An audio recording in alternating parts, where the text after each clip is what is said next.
Hello, this is Seth over at Woodstock Trading Company. From time to time, people have been asking me about the use of resin incenses, such as frankincense. Sorry about the jiggling, I'm handheld.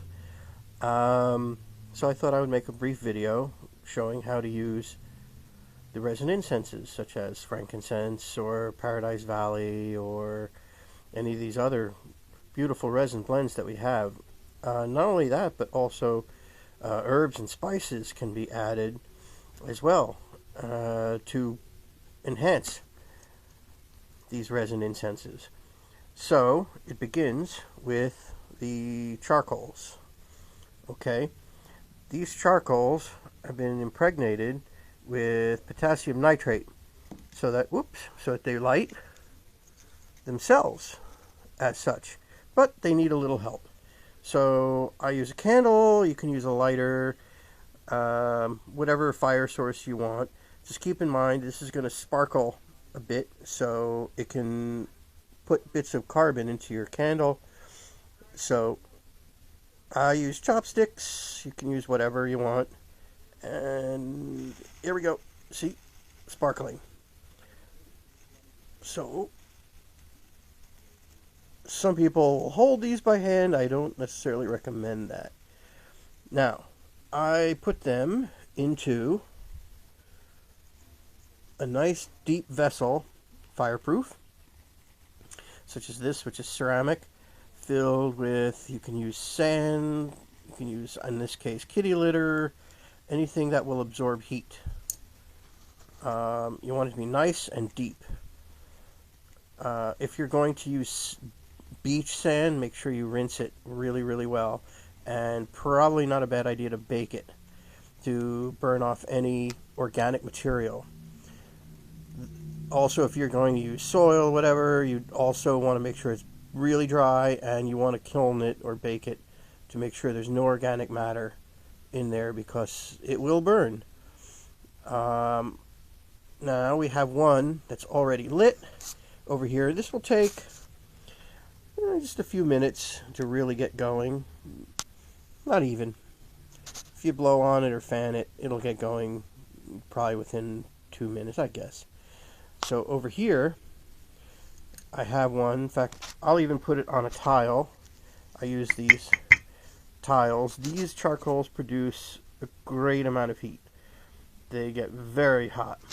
So keep that in mind. That's a bit of a caveat. So if you have pets, kids, whatever, make sure that they can't get to these. Over here we're using frankincense. This is some of our frankincense, which I'm very, very happy with. And you'll see we also have dragon's blood, copal, all kinds of other fantastic resins and gums that you can use. Oh yeah, you can see this is ready to go, actually. So I really didn't need to start one ahead of time. Now, once you have this lit, it doesn't take very much to produce a great deal of smoke. I'm going to put this piece, to give you an idea, this is a lighter. So it's maybe not even the size of a pea. And we're going to set this onto the charcoal. And it's going to begin to bubble, as you can see. And there we go. Now we're getting the smoke. And to describe it, it is bright and lemony, and it reminds me a little bit of bergamot.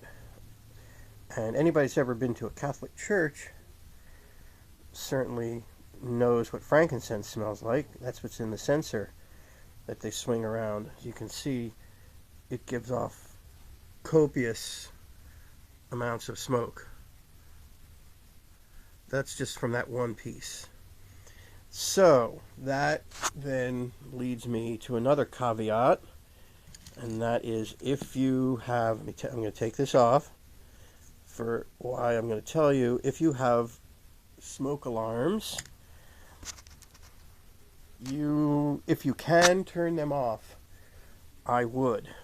If you can't, well, you're going to have to find another place to use frankincense or any of these other resin incenses, because the amount of smoke that it gives off is quite considerable and sudden.